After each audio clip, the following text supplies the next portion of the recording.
Welcome to the headquarters. This is Default, and recently I've been into this little game called Overwatch. Okay, it's not so much a little game. It's culminated a multi-million player fanbase since its release about a year and a half ago. Like a lot of other people, one of the major things that made me interested in it was the fact that it was a fresh new Team Fortress style game during a time when so many people were getting burned out of TF2. Now that I've really been able to get into the game, naturally I immediately started examining its map design. It's kind of what I do in every game I play these days. My conclusion is, despite how much I like certain aspects of this game, the level design feels like a rousing meh. While a lot of other people have spoken their disappointment about the map design, only a few have made a serious argument to back up their claim. Guess that makes it my job. So this video will be my complete analysis on the level design of Overwatch, broken up into two parts. The first one being the general design of how maps are structured, and the second one is my grading for several maps currently in Quick Play, plus an extra special bonus part to be revealed later. Before we begin, I have a few disclaimers. One, a lot of this will probably come down to my opinion. A lot of people really like Overwatch's map design and have genuinely good arguments to support it besides, "Ugh, you suck." But I feel there's a lot about it that irked me, so I'm here to talk about it. Two, I'm going to make a point to avoid comparisons with TF2. While I obviously can't analyze this completely objectively, I can make an attempt to judge it on its own merits. 3. I did mention I got into it fairly recently, right? Well, that means about a month ago, so I wouldn't consider myself an expert player. Just keep that in mind. Alrighty then, without further ado, let's get started. Let's start off by taking a look at the big picture. The major aspects of Overwatch's level design come down to a few factors. 1. Keep distances small. 2. Get a balance of tight corridors and more open areas. 3. Cut down on clipping and invisible walls. And 4. Get teams to converge. Keeping the maps relatively small actually makes a good bit of sense in Overwatch. Since most every hero's movement speed isn't that fast, that means a player won't have to trudge along for 2 minutes just to get back to where they were before. Also, every game is restricted to 6v6. This means a smaller play space is appropriate for the less spread out team. Now, despite all I just said, I'm still a bit torn on this design choice. By itself, I think it makes sense, and it is absolutely to a map's benefit if it's implemented correctly.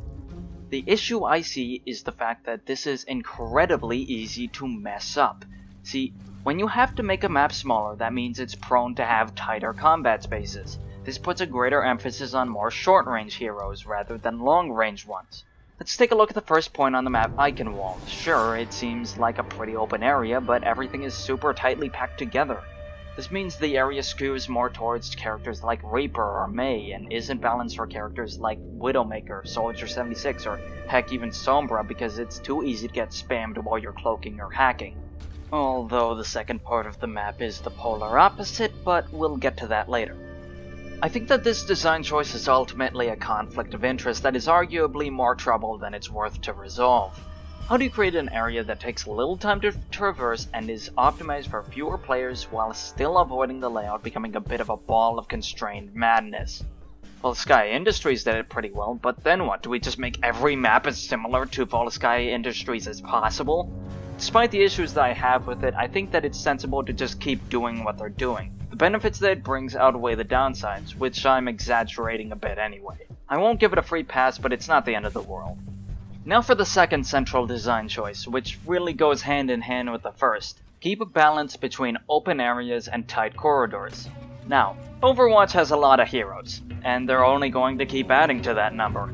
So obviously it's not conceivable for them to balance for every new character perfectly, especially when characters are added after a map has been released. So the most logical alternative is to balance the maps based off of each character's favorite playspace. This would be divided into 3 simple categories: short-range heroes, medium-range heroes, and long-range heroes. A bit of an oversimplification, but it'll get the job done. Okay, so now we need to create certain spaces in each map so that a class of any range can thrive. Pretty much every map in the game does this in some form or another, with the exception of maybe Temple of Anubis. What should be mentioned is how they're implemented depending on the map. Let's go back to Icon Wall. So we have that first area that's a really tight space and favors shorter range characters. You go 10 feet down the road and you have what might be the most open area in the entire game. Okay, so now you have a way for every character to do well somewhere on the map. Great. Here's the issue though. After the first point on the map is captured, those classes that were once dominating suddenly flip to being near obsolete, with the exception of 2 flank hallways. And now the characters that were being practically useless are becoming by far the more favorable heroes to pick. The problem I have with this is it means a team either has to switch some of the characters, or else they're going to be significantly less effective than they were before. Ideally, a map should be balanced so that a team is consistently effective no matter what part of the map they're at. Make it so each hero has an equal portion of the map that they can take jurisdiction over. A good example of this is the first point on Hollywood. So when you first walk out of spawn, you get a nice open space right out in front of you, something where long and medium range heroes can duke it out. But off to the side is very tight corridor, something more optimal for shorter range characters to get behind the enemy team. In front of the choke point is a clear sightline from a sniper perch, which can easily be utilized by any of the sniper classes to pick off oncoming attackers. Once they're on the point though, those snipers aren't going to be having nearly as easy of a time. Alternatively, a Torbjorn can place a turret on that perch for an effective, albeit vulnerable, area denial tool. Off to the left is another flank for the short-range characters, and the point itself is a great place for medium-range characters to hold the position. Contrast that with the middle area of Eichenwald, which is almost entirely for long-range characters, with a couple minor areas for short-range ones. Anyway, I think you get the idea. Make individual spots for types of heroes based off of particular areas, not based off of the map as a whole. The third overall design element I mentioned was that they cut down on clipping. Like, a lot. 90% of the time, if there is a roof, you can go over it, unless it's like the edge of the map or something. If they don't want you standing on it, then you just slide right off. Not much to say here except that it's awesome. It's great for mobility heroes, and it makes traversing the environment way more fun. If there's a criticism to be had with this, it's that it constrains detailing to make any inaccessible roof slanted. But that's just a complete nitpick. Moving on. Alright, finally we have to talk about the last major design element. Getting teams to converge. I saved this one for last because it's the one I feel most strongly about. Now, I gave this concept the friendly phrasing of getting teams to converge because I imagine that's what the devs intended. What it actually means is choke points. Good God, the choke points. On most maps it feels like everywhere you go leads to another tiny choke point. This is especially noticeable on assault maps. No joke, in every assault map the entire team has to pass through a small choke point just to get to the objective. I suppose they do at least give an alternative possibility for more mobile characters, but on most maps it's in direct line of sight of anyone looking at the main checkpoint. So why bother? They always give you some kind of flank to get behind the enemy team, but you still have to break through that choke point to utilize it, which kind of defeats the purpose. This is the part of the level design that just makes it all break down for me. I mean, it is balanced. The rounds I've played on assault maps still are about 50-50 win-loss ratio for offense versus defense. No, the problem I have is that it makes combat too static. It encourages players to just turtle on the choke point, without making any rounds to find out what's going on around them. There's only 2 situations in an assault map where I saw a defender leave the choke point. Either most of their team died, so they had to fall back, or one stray player snuck behind and got on the point. What I'm getting at here is that this is not an issue of defense-sided balancing. Balancing is fine. The problem is this stagnant style of combat that makes the maps way less fun to play on than they could be. If you're on the attacking team, there's not a whole lot you can do besides just brute force your way through the choke point. If you're on the defending team, the be-all and end-all strategy is to just sit in front of the choke point and shoot. The counter-argument to this is that the devs weren't focusing on advanced level traversal. The game's skill comes from mastering the timing and usage of players' abilities to help your team win the round, not from sneakily using the map layout to your advantage. And you know what? I can see that argument. It's obvious that the developers were thinking more about hero abilities than smart level design. Here's the thing though, is there any reason we can't have both? What if there was an alternate path to the objective that could get you behind the choke point without having to actually go through it? Suppose the attackers had to formulate a strategy to get behind the defenders and pull an ultimate, and the defenders had to make a point to keep an eye on all sides, else be overwhelmed. That would be so much more fun than just sitting in front of a choke point. Oh yeah, it exists. It's called Numbani. Yeah, Numbani is probably my favorite map, if only for its amazing first point. The map still has a choke point, but there's multiple ways to break through it from behind. There's one interior flank, which leads directly onto the point, and another exterior flank a little further left. The exterior flank is a tad underused because it's just a smidgen too far out of the way, but it gets you to a place that's less obviously noticeable, as well as easy access to an upper area behind the point itself. Through this, you can also get the drop on any Torbjorn or Bastion that set up shop on the point itself. However, that balcony plus another balcony in front of the point is easy for the defenders to hold, making it the counter to all of these flanking options that the attackers have. And you know what? This design works. It's gotta be the most entertaining control point in the game, and I wish there were more implemented like this. Alright, with all the consistent elements out of the way, here's a few more minor points in no particular order. I think all of the control maps work pretty well. Just the way that they're structured means that they naturally have to avoid choke points, except for Nepal, and they all have spaces for every hero to shine. Anything less would lead to nasty problems with trying to balance attacking the point versus defending it. The game also has a bit of a problem with dead zones, where no player ever goes. Sometimes it's because there is literally no point in going there, the low gravity zone in Horizon Lunar Colony and this hallway in Hanamura spring to mind. Other times, even if the flank actually is useful, it's because the map does a poor job of conveying that the option is there for players. For example, take a look at this hallway in Eichenwald. Sure, it leads to some pretty nifty battlements, but everything in the scene draws your eye away from the entrance. So even if the flank could be seriously useful for either the attackers or defenders, everyone subconsciously avoids it, and just takes the more obvious routes. Another example is this platform in Volskaya Industries. Most mobile classes have pretty easy access to this area from the space around spawn. However, if you're just walking straight to the objective, there is no way you're going to see this. You will have to already know that it's there, and then you have to realize that it's not just background detail, and it's an actual flank you can use. On top of that, even if you do have the previous two things first, it still is only accessible by a handful of characters. Honestly, I think I've never even thought of how conveyance applies to multiplayer maps until recently. But if you want an example of how doing it poorly can affect a multiplayer game, here it is. Okay, so that got pretty negative. Here's a positive. I like that the payload is massive. It means that people can use it as quick cover in the event that the going gets rough, like a Diva Ultimate for instance. Well, that was your positive. Back to the negatives. The final point on, well, everything really sucks. With a few exceptions, on almost every map, the defenders leave spawn and the point is right there. And often they have zero strategic advantages. What this leads to is everyone just dogpiles onto the objective in hopes that the other team dies first. Usually all the defenders get is a spot for Torbjorn or Widowmaker and, like, nothing else. On some maps the attackers have a few more advantages, but that's only to offset how close the defenders spawn to the point. If you ask me, the developers should make it so that the defenders spawn a bit further back, but are given some actual strategic advantages over the attackers.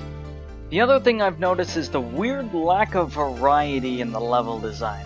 It's like they made certain concepts for the first few maps and just didn't want to change things for fear of making something that doesn't work. I'll talk about it more when we get to grading the maps, but it feels like there's a weird attachment to even the more specific design choices. It really kind of bothers me. Now, I've leveled a lot of criticism at Overwatch by this point, but I don't want this to just be a rant. I'm here to give constructive criticism to the level designers over at Blizzard. So here's what I think they should do. 1. Experiment. I cannot stress this enough. At this stage, I'm more interested in seeing new maps from Overwatch than new heroes, because I want to see them experiment with the map design. Even if a couple of them are a bit rough at first, what has to happen for the map design of Overwatch to feel unique is for them to apply mutations to their current design philosophy. They've snuggled themselves in a dangerous spot where they feel that if the players aren't too bothered by the current map roster, then nothing new needs to be done. Just keep making maps that are similar to the previous ones to keep the fans happy, and they have to break through that. We need new maps, we need different maps, we need something fresh. 2. Make more maps have any hero checkpoint breakers. Make it easier for attackers to strategically take out defenses and incentivize defenders to be more aware of their surroundings and play dynamically. 3. Individual sectors of a map should be partially open, partially enclosed, and certain spots somewhere in between. This is the best way you can balance for such a wide array of heroes, so I would stick to it. 4. This is where I would have put feedback on how to solve the last point problem, but I very clearly already did that, so... 5. Maps are more than just a mandatory construct of geometry. Designing a map to reward strategic and smart play combined with timing and usage of hero abilities and ultimates would be so much more fun than just focusing on the latter. Alright, now, here's the part where we grade some maps. I'm going to give each map a letter grade based off of how they compare with the rest of the levels in the game. Basically, it's like grading on the curve based off of the class average rather than the national average. I won't cover deathmatch maps or any maps that I feel like I have nothing to talk about. Alright, let's start off by talking about the Assault game mode. Temple of Anubis. Decent and simplistic opening area. Choke point is as annoying as always, however it's easier to get into the flank routes than in other maps. The battlements in front of the point seem frustrating, but there's a flank that allows the attackers to both shut it down and take advantage of it. Defending point A is merely a matter of keeping them away from it, because a defender coming from the spawn to try and get the attackers off of the point will just get ass blasted instantly. The middle area is a bit too cramped. The view from choke to point B is a straightaway sideline of spam and misery. The left flank comes in useful, but the map doesn't get many points for it because every other assault map uses this same concept. The only height advantage that the defending team has here is a platform that only a handful of characters can even get onto. As a result, the area is mostly pretty flat. Ultimately though, despite showing a bit of potential, Temple of Anubis doesn't hold up. I'm giving this map a C-. Hanamura! Super cramped opening area with a completely useless flank. This map has the tightest choke point in the game, being hopelessly campy, and the only other option for getting through it is literally right next to the doorway. I like that point A gives both cover for the attacking and defending team. It makes it feel like control of the point takes actual effort. Point A has a back flank. It's useful, but it could have been conveyed a lot better. The final point is way too close to the defender's spawn. It incentivizes the defenders to just jump onto the point in a rush to defend it instead of use actual strategy. It also incentivizes attackers to spawn camp just to cap the point. Here's another left flank. It's harder to access, but easier for the attackers to hold. There's also a camper perch that can be accessed by both the attackers and the defenders. This becomes a recurring theme. So yeah, not all bad, but I keep feeling like Hanamura is the easy example of all the biggest issues with Overwatch's map design. I'm giving this map a D+. Volskaya Industries. Opening area is just right, nice and simple, although it does have a problem of another dead zone flank. This map still has that choke point, but the pain is alleviated some by this truck that breaks up the sideline. It's not ideal, but it makes the combat more dynamic and makes the choke easier to break. I already talked about this weird flank. Despite not being conveyed well, I like that it's there. It's a powerful flank that makes sense to be only available to certain characters. There's enough defensive options on point A, such as a camper perch and a small alcove, to make it feel like defending the objective takes real strategy. Middle area is a touch too open for my liking. There's still a spammy sideline, but this map thought to break up the choke point and the middle area with a wall. This cuts down the sideline significantly and makes it easier to regroup. Another left flank. This one's my favorite though, because it connects at 3 spots instead of just 2. Defenders don't just throw themselves on the point the moment they're out the door. They have to walk around the building first. Thank God. But yeah, Volskaya Industries just works in ways that other maps don't. I'm giving this map a solid A. Horizon Lunar Colon.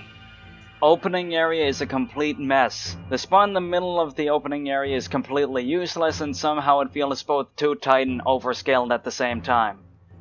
While Hanamura had the tightest choke point, this map has the worst one. In front of it is an unacceptable sightline all the way to the point. The flank on the right gets you all of 12 feet, and there's a quote-unquote flank on the left that goes from the opening area into the choke point. Zero gravity flank area serves no purpose and is completely useless. They just included it because they felt they were underutilizing the moon setting. Point A is too easy to defend. With a spot that Nerissa or Reinhardt always sits at, it's completely walled in, so it's surrounded by choke points, and it incentivizes everyone to just throw themselves on the point. Also, why are we capping a rock climbing room? The middle area sucks and I hate it. It has no flanks. Literally, there is not a single flank in the middle area.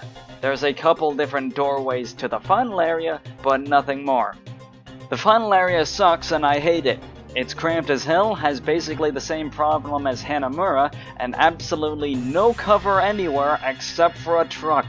I'm not even sure what the truck is doing there. The left flank on this map is awful and useless. This time they just put the entrance a couple of yards away from the point, so in order to enter it you have to fully announce your presence to the enemy team, completely defeating the purpose, and you could just hop on the point in no time flat anyway. Here's the camper perch from Hanamura again, and for the fucking life of me I cannot pronounce Hanamura. Anyway, camper perch, except much smaller, and it only ever gets used by the attacking team because it's pretty much all they have.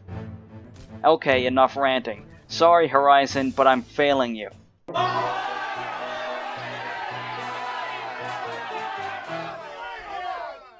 Oakley dokley, let's move on to some Escort maps. Hollywood! I originally wasn't going to review this one because other than the first point I have nothing really to talk about. But since it wound up being the framework for all of the other payload maps, I figured it was worth bringing up. I already talked about both the opening area and first point. Only thing left to mention is the usual choke point and flank that's rendered useless because of its stupidly close proximity. Welcome to the middle area of almost every payload map in the game. It's an overall interconnected design with routes on all the far sides to get around each other. I do enjoy this, but I can't help but feel it's become a tired expectation for payload maps at this point. In fact, there's always very similar specific elements, such as an open building in the middle that often includes health, which I call the recon room, and a room or two off to each side that connects to each of the back routes. I should also mention that Hollywood's middle area is super flat. The last stretch before the final checkpoint works pretty well. Lots of cover, lots of height variation, and like it. The final point has the same issues as both Hanamura and Horizon Lunar Colony, and it's pretty consistent among payload maps. What they need to do is add reversal pads so that the cart is never just sitting pixels away from the final point. This will make it so that the defense doesn't have to just throw themselves on the cart constantly in a desperate attempt to defend it. Generally speaking, besides the final point, everything in Hollywood is alright. I'm gonna give this map a B. Junkertown! I thought I liked this map, but I don't. The opening area starts off pretty good. Interconnected area with several small buildings and decent height variation. I'm not a huge fan of the super open area right before the checkpoint, but it works pretty well. Junkertown also has a weird pollution problem. Middle area is where I start to see cracks. It has similar interconnectivity, but only from the defending team's side. That's no good. Also, there's balconies on all sides for raining down fire upon the attacking team. Also, the area is either super open or super constrained. Yeah, I'm not a big fan of this spot. I'm genuinely stunned that this map is as balanced as it is. The final area is a mess of weird design choices. The cart has to make a huge U-turn, so there's a tiny choke from the middle area to the final point that everyone uses. Why do all the attackers have to come in from a weird choke point or window? This map is by far the worst about having teams just jump on the cart like idiots towards the end. I don't understand what this big spinning thing is for. It makes no sense. I couldn't guess why the devs put it in. All I know is it looks like that spinning platform in Woodfall Temple. Yeah, Junkertown looks nice, but past the opening area it's just nothing impressive. I give it a C-. Dorado. The opening area is enjoyable enough. It starts off with a smallish area that has a couple buildings and a couple flanks. You go a little further, it opens up some, but it still has plenty of cover. Nothing really to mention about the middle area because it's roughly the same as Hollywood's middle area, just with more height variation, and it's a little bit better and more focused overall. There's more emphasis on going down the path of the payload in this map without making flanking any less useful. The final point is the best final point in the entire game. The attacking team needs to make a final push up an incline to capture. The camper perch from Hanamura is back, but feels more useful for all heroes. Also, defenders know when attackers are going to be coming up to use it because of a glass window. Either way, anyone using the perch has a major height advantage. There's also side areas with cover and health for both the attacking and defending team. There's a line of sight blocker in front of defense spawn. Again, thank God. Dorado, in my opinion, is like the Dust 2 of Overwatch. It does nothing special, but it does nothing special really, really well. It might not be the most interesting map, but I think it's technically the best. Dorado gets an A+.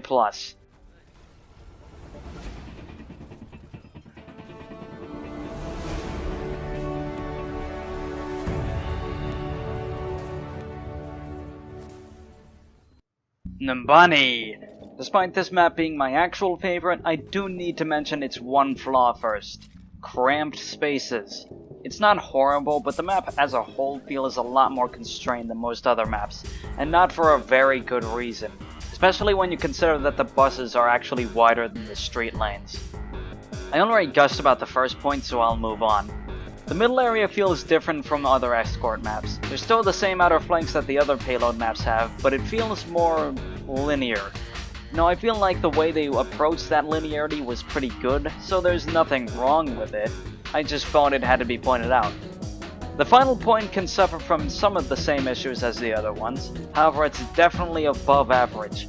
It has a corner preventing any nasty sidelines, there's a multitude of good flanks, and there's a touch more height variation than the other final points. I enjoy it. There is a small issue with the final point where a Torbjorn can place a turret behind some foliage though. That should probably get fixed. Yeah, despite some minor issues, Numbani is still my favorite map. It feels the most different and it's just more fun for me to play. I give Numbani a solid A. Watch Point Gibraltar. Opening area is basically the same as Dorado's except with a weird height disadvantage choke point in the middle. The entire middle area is almost as bad as Horizon's middle section. There's a couple minor flanks here and there, but that's it. And it does the same thing as Junkertown where there's balconies everywhere to rain down death and spam.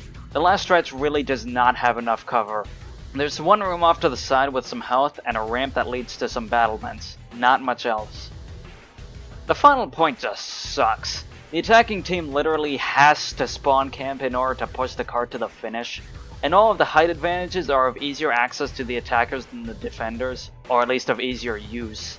It needs to be completely reworked. Yeah, I tried to keep it short, but you get the point. Gibraltar gets a D.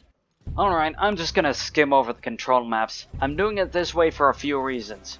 One, I think that 2/3 of all of them are fairly well designed, so overall I'd say I'm content with them. They're a lot harder to screw up than the other maps. 2, since they're all technically 3 maps, that will make it a pain in the ass to review them all properly. 3, they all have very similar design elements. In fact, each one of the 3 map segments has the same overall design philosophy. One where the point is in the middle, one where the point is off to the side a bit, and one where fuck you everything is a cesspit of death and destruction. Nepal. This one either has too many tight spaces or it's way too open. Also, it's the only control map with choke points. Other than that, everything's decent enough. I give this map a B-. Lijiang Tower. This one has an obsession with death pits for some reason. Yeah, the only real complaint I can levy against this map is that Lucio is too good on it. It's probably the most fun out of all the control maps. Overall, I'd say Lijiang Tower deserves an A-. Oasis. My biggest criticism with this map is that 2 of the 3 stages don't have enough height variation, and the other one has a problem with spawn camping. Other than that, it's pretty fun. Oasis gets a B.